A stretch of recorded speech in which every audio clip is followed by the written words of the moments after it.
My friend Leyla from Desk.com is here with me, and as you know, they're a huge partner on the program. And I want to just talk to you a little bit about Desk.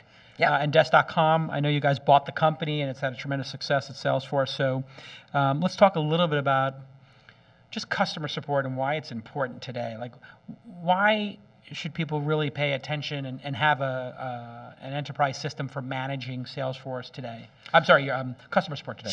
Sure, no problem. Jason, the funny thing about customer support is it used to be an afterthought. It used to be that thing that was like the 24/7 box that you clicked and everyone was like, yeah, someone will answer the phone. Right. But smart companies these days are doing different things. They're actually thinking about, like, their value prop is basically their SLA. They produce a product, but it's the services they put around the product and the engagement layer they put around the product that helps them differentiate. So if you think about small companies, let's take an example like Zen Payroll. Right. That's a great company. I use Zen Payroll. A lot of people do. It's super awesome. Fantastic. Yeah, and they're disrupting an industry. They're doing something really interesting with what they're doing. And they are using their support as a differentiator. They're allowing themselves to engage with their customers in a deeper way by engaging them with this customer support piece. And they take it to a level deeper too. They actually are leveraging it for product innovation as well. They have their product managers engaged in Desk and looking at the tickets to get that information straight from the source. So when somebody's complaining about something or they're a little frustrated, there might actually be a product idea, a product feature baked into that. Totally. I mean, I'm a product manager. That's how I came up through the ranks. And I always got my information. If I couldn't go out to a customer, I got my information from a sales guy or this person or that person. Having that direct line to see what the customer actually took the time to write or say gives product managers a little bit of an edge when they're innovating and lets them know what their people need. What's the best practice today when customers are so empowered because of social media, Twitter, Facebook, et cetera, blogs? When they're pissed off or something goes wrong in a service, what's the best practice for sort of diffusing situations and just dealing with the fact that it's not like done in private anymore? It's very public. Right. How do you deal with that? I mean, look, 89% of customers won't do business with a company again if they have a bad initial support experience. So yes, and they'll be vocal, right? 89%. Yeah. So if you call up Dell or whoever and it doesn't work out, you're just like, I'm just not going to buy Dell. A lot of people, because there's another alternative. I mean, there are lots of products. There are lots of people approaching products in different types of ways. So, I mean, when you think about how the company's trying to deal with that, issues come up. Right, that's life. There's nothing you can do about that. The best way for a support team to address that is to address it head on. Right. And if you have a tool like Desk, if you have something like that, that's easy to do. You can reply in multiple places, and owning the experience from the good to the bad, right? People that try to shy away from anything bad, that doesn't really work either. You got to accept the fact that sometimes it's not going to go that great, and when it doesn't, own it, fix it, be proactive. We saw that with Airbnb. Like, somebody had a party in somebody's house, and they just like immediately sent them like money to pay for the damage, and we're like, we're sorry, and here we go. And they sent like a team to go there. Yeah. So this like rapid response is critical. That's great. I mean, look, Uber, and we all know you like Uber. Yeah, but Uber's great. Well, I mean, for good reason. But yes, exactly. Uber is great. I was in Uber in Chicago 2 weeks ago, and it got mischarged, right? Accidentally, no problem. Right. Double charged, and I was like, oh, what's this? And you know what they did? They just gave me everything free. They're like, oh, we charged you twice, now we charge you zero. Sorry, now it's totally backed out. Like, that's the kind of customer service that changes the way people engage. I mean, think about a company like Zappos. When that first came out, I was like, this is the craziest idea. Who's going to buy shoes online? Right, I want to go, I have to try them on, I have wide feet, all these things. Now, every time the season changes, I order 20 boxes of shoes from Zappos and try them on with all my clothes and walk around, because the customer service is so easy there. Right. It's so, like, the shoe hasn't changed. I kind of forget about the price. Like, I was talking to Tony Shea from there, and I was like, am I getting a good deal on shoes? Like, are they the cheapest? He's like, no, we're not the cheapest. We're never going to be the cheapest. We don't discount really. They have a discount store like locally. Sure. But they basically are not trying to compete on price. They're competing on service. Exactly. And I'm just like, you know what? I don't buy shoes anywhere but there, because I'm like, you know what? I just don't. I feel so loyal to them because they've been so good to me. They have. That I don't. Why do I care about saving $5 when I've got this great relationship with them? Right. Boom. Yeah. I kind of feel like I trust them. All right. It's the relationship right there. You said it. I mean, okay. That's the thing. Now, what about? I like talking to you. You're kind of like honest and good. Like, this is working out pretty good so far. I like this. All right. Now let me ask you a question. Since you're so honest and like you're willing to comment on this stuff, what about when people do these PR disasters? Like, you have any thoughts on that? So, there have been people like who say inappropriate things. They work for a big company. You had the woman from IAC who said something inappropriate, made an inappropriate joke, and she's not a comedian. God, everybody wants to know when she's landed on the plane, or Stephen Colbert says something that's a joke and people misinterpreted it like it's satire, but they don't understand it's out of context. Like, how do you deal with those like huge crises? I mean, where you have hundreds of people now, like involved. Worked Because out, it's yep. one thing that you like have an issue with your Uber getting double billed. It's another thing when Everyone's up in arms. everybody's up in arms. Yep. How do you deal with the up in arms kind of situation, you think? I mean, when you're creating a support plan, when you're thinking about, like when you decide to start a company, Right. you think about what you're going to build, right? Right, And how of you're going to course. get money and all that stuff. Right. But then once you get a little bit further into the build, you think about the roadmap of what you're going to build. What people don't do is create the same support roadmap. Because if you create that, you come up with a plan for those dramatic moments, Gotcha. right? Whether it's swarming, whether it's one formal statement, whether it's everyone on deck. Like different companies approach it in different types of ways. But I think the companies that get hurt in this are the ones that haven't thought about it. They think support's like, oh yeah, whatever. It's an afterthought, right? They Which haven't is the really done it, wrong which is like idea. kind of with Firefox, where like this whole thing boiled up, and they just clam up, and nobody's talking. That's the worst. That in was my the worst. opinion. I think. agree. I mean, how do you not even talk to your constituents? Right. Like, You have to own it. You have to. I mean, look, we're all human. No one's mistakes- trying to make mistakes. They Right. get made. So just own it when it happens and be forthright with people. Honesty is always the best policy when it comes to support. Right. People don't like to be jerked around. No. Who does, right? Right. So you give them the forum where they can engage in this and make a difference, and then you become a very loyal customer, like Zappos does, even in the face of big catastrophes. any other best practices? I mean, obviously, using the software is great. We use it for our customer support.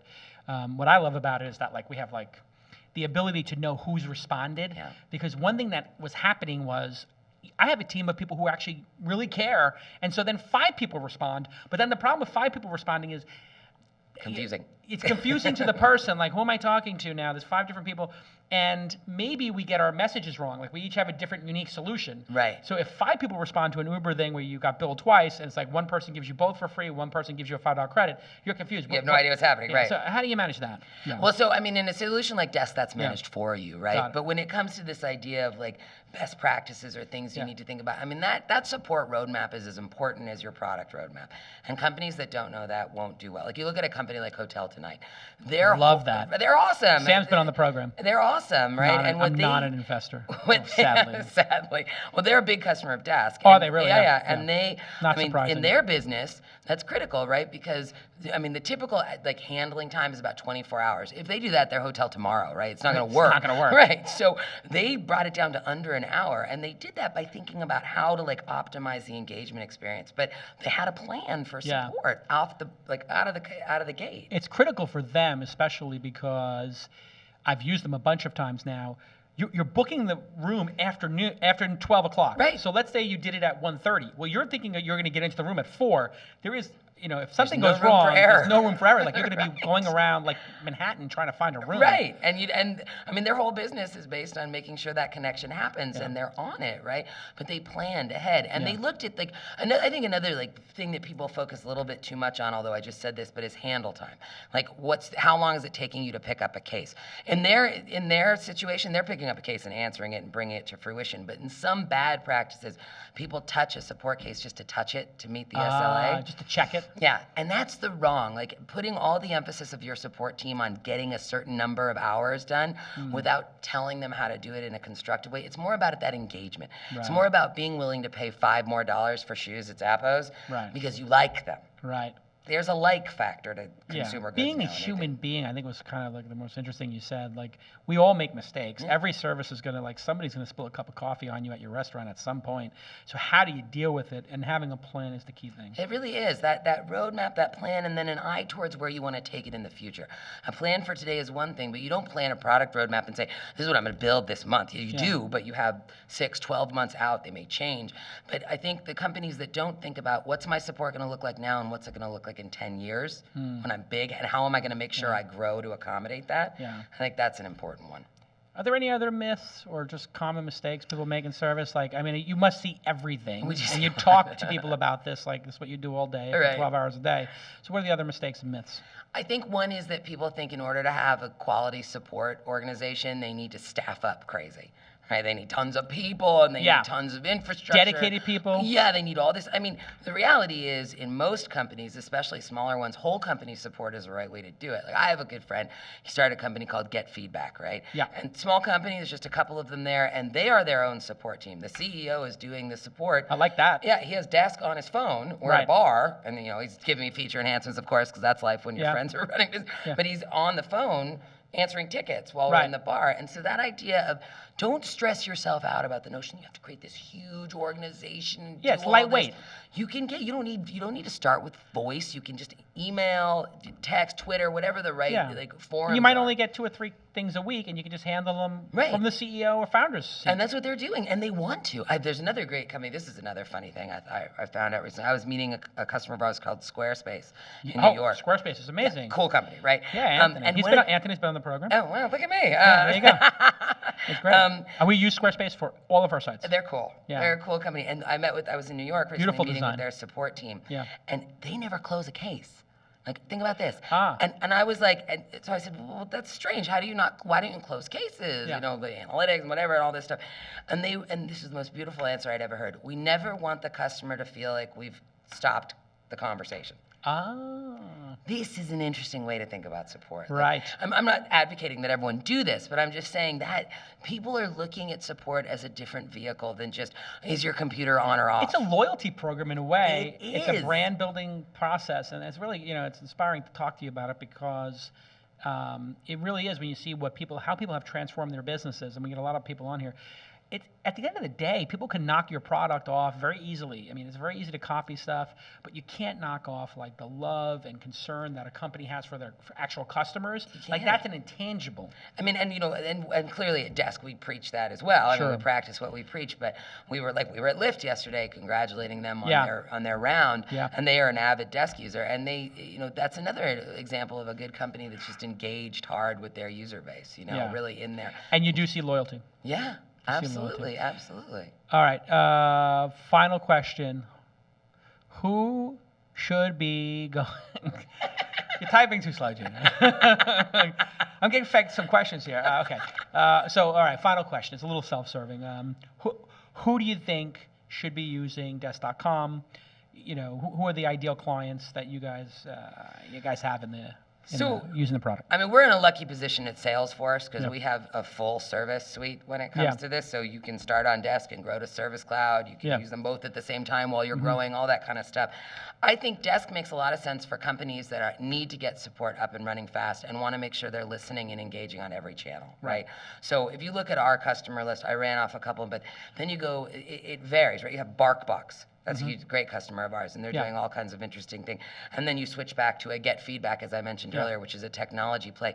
Really, any small company that's looking for a way to deeply engage with who they're trying to sell to, whatever they're selling, that was my point. It doesn't have to just be software. It can be dog boxes full of rubber bacon or whatever it is, right? But any company that understands that it's no longer in this new world, in the world that's defined by not just the product, but the product and the service you surround it by, you need to have a solution like Desk in order to appropriately manage that, or you're going to just kind of fall off. And it's not that expensive, right? No, You guys it's really charge not. like a couple of dollars per seat. It depends. I mean, there are 3. There's one that's like around 50, one's around 27-ish, and there's a starter for 3. But we're talking about like you put it on your credit card, it's lunch or something. And, I mean, absolutely. It's like the cost of 2 pizzas. Pretty much. Right. Pretty so much. if you can afford 2 pizzas for your Friday kegger, you can afford to have There you go. Desk.com. There you go. 2 pizzas. You're in. All right. Listen, this has been great, Layla. You're delightful. Thank you very Thank much, you for being Jason. super honest. Appreciate it. And by the way, we love using the product, and thank you for supporting the program. Thank you. Appreciate We'll see you it. next time.